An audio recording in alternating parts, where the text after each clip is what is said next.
चला आजचा सुविचार आहे ज्ञान सेवा हीच ईश्वर सेवा आहे आणि आजचा विषय आहे बुद्धिमत्ता।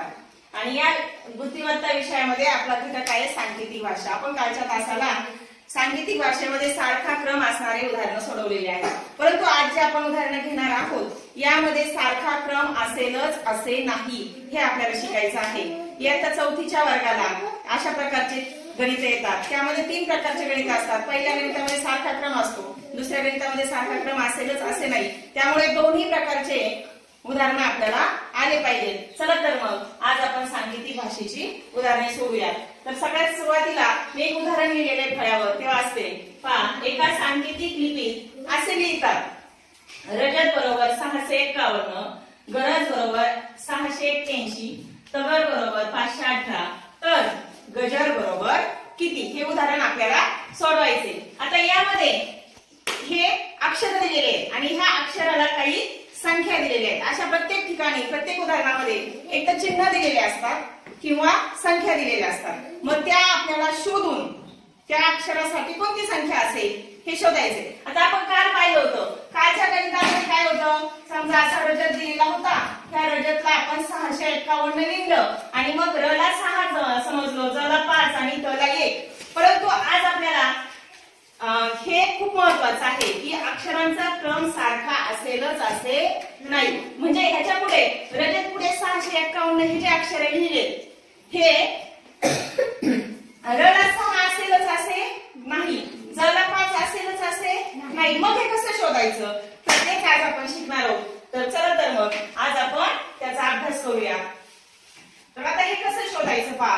आता या गणितामध्ये जे अक्षर आणि शब्द दिलेले आहेत हे सगळ्यात सुरुवातीला बाजूला लिहून घ्यायचे। मग आता सुरुवातीला आपण ते बाजूला लिहून घेऊ। सांगा बरं पहिलं काय आहे, रजत बरोबर 651। आता लिहिताना काय मी तुम्हाला सांगितलं होतं खाली लिहायचं, पण खाली लिहिण्यापेक्षा समोर लिहिलं तर आपल्याला या गणितामध्ये आधी सोयीचं होतं। तर आपण मी आज हे समोर लिहिते किती 651। वाचा दुसरं, तगर बरोबर 518।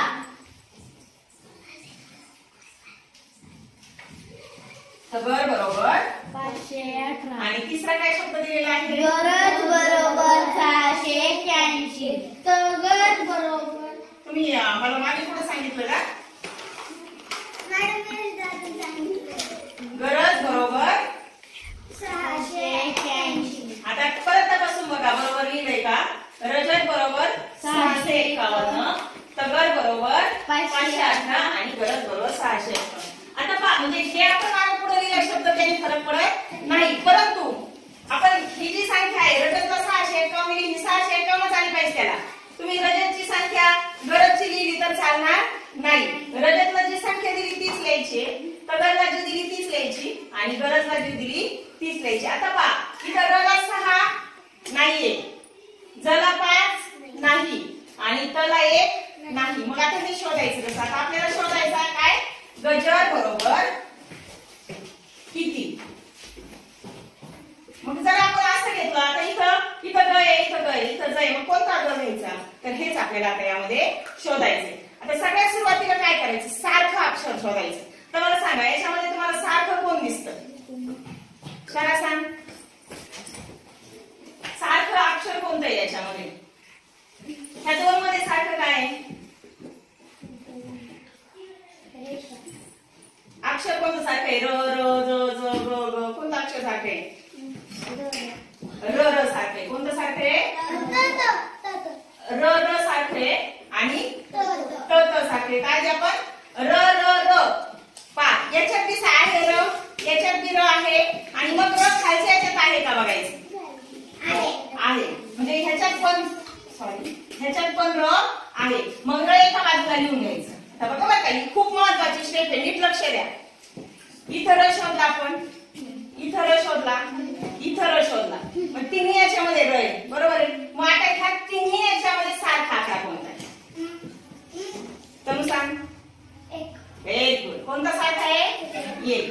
मग र ची संख्या मिळाली आपल्याला, र ची संख्या मिळाली, किती आली र ची संख्या, 1। आता राहिलेल्या याच्यात 2 सारखे कोण आहेत, राहिलेल्या याच्यात 3 सारखा आहे का बघायचं, इथं ज आहे, ह्याच्यात ज आहे का, हो इथं आहे बरोबर आहे नाही, पण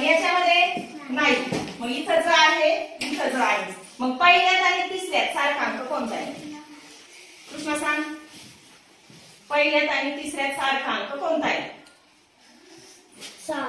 व्हेरी गुड. मग आपल्याला जची संख्या मिळाली ज बरोबर 6. बघा 6 गेला 6 गेला, इकडे ज गेलं ज गेलं. आता पहिल्या याच्यामध्ये बघा र गेलं ज गेलं, कोण राहिला? त. मग इथं कोण राहिला? 5. मग त बरोबर आपल्याला किती संख्या मिळाली? किती? 5. त बरोबर 5. म्हणजे पहिल्या याच्यात तिन्ही संख्या अक्षर गेले. आता इथं तला आपोआपच काय आलं? इथं 5 आहे, इथं 5 आहे, म्हणजे तला काय आली? 5 आली. म्हणजे यातला पण त गेला. आता काय राहिला? ग ग. म्हणजे सारखा आहे का बघा? हो. मग ग बरोबर काय आला? 8. ग ग 8. आता हे करताना एक गोष्ट लक्षात ठेवायची, सगळ्या संख्या सगळे अक्षर संपले पाहिजे.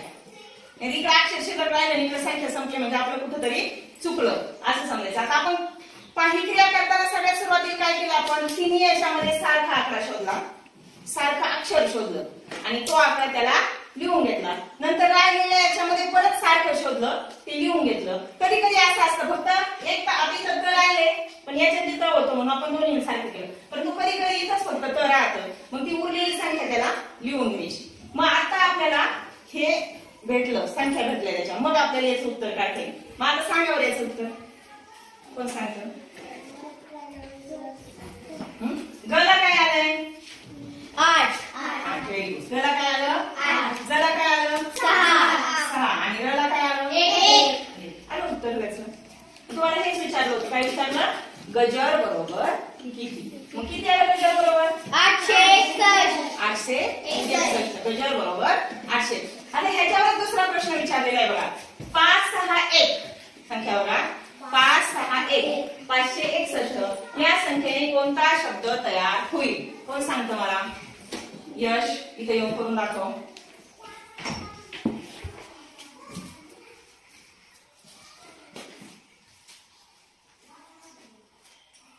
पाचशे 61 कोणता?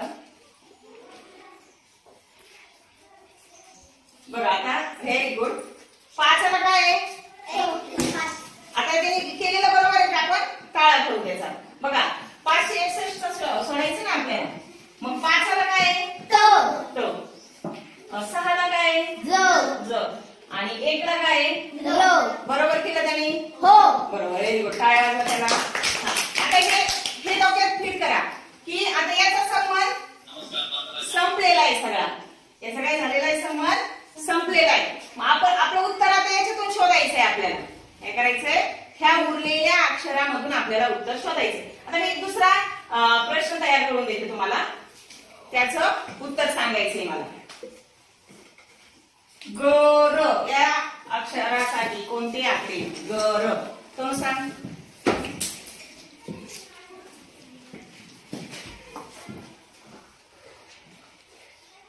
Very good.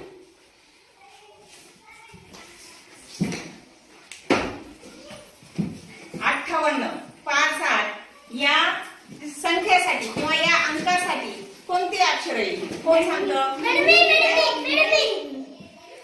ममताचं. ममता होती का? तिकडून ये ना.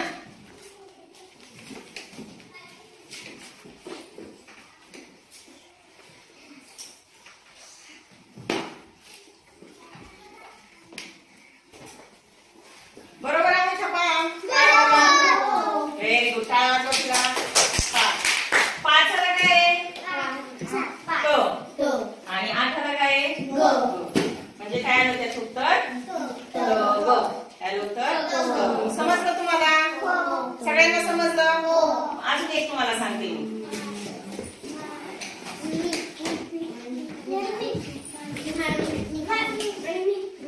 श्रावणी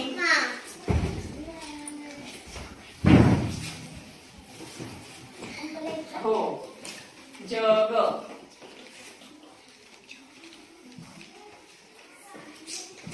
व्हेरी गुड. बघा श्रावणीला सुद्धा समजलेलं आहे. आता इथे काय खाल्लं पाहिजे? काय? Very good. बस हे ह्यातून काढणं सगळ्यात महत्वाचं आहे. ज्यावेळेस याच्यातून तुम्ही हे आकडे बाजूला काढणार त्याच वेळेस तुम्हाला उत्तर सोडता येणार आहे. मग हे समजलं तुम्हाला? अशाच प्रकारचा अजून एक प्रश्न आपण पाहणार आहोत. आता तो थोडा वेगळ्या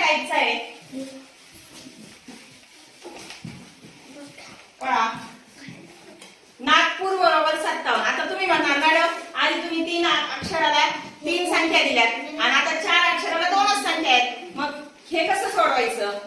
पहा, 4 अक्षराला 2 संख्या. नागपूर बरोबर 57, रामपूर बरोबर 74, रामनाथ बरोबर 64, तर नागराम बरोबर किती? पहा, काही डिफिकल्ट नाहीये. जसं आता आपण सोडलं तसंच आपण सोडणार आहोत. नाही, आधी समजून घ्यायचंय. आता ह्याच्यावरून तुम्हाला उत्तर सांगता येणार नाही. आधी आपल्याला काय करावं लागणार? कशासाठी काय वापरलं हे काढायचंय आपल्याला आधी. आता त्यासाठी सगळ्यात सुरुवातीला काय करायचं बरं?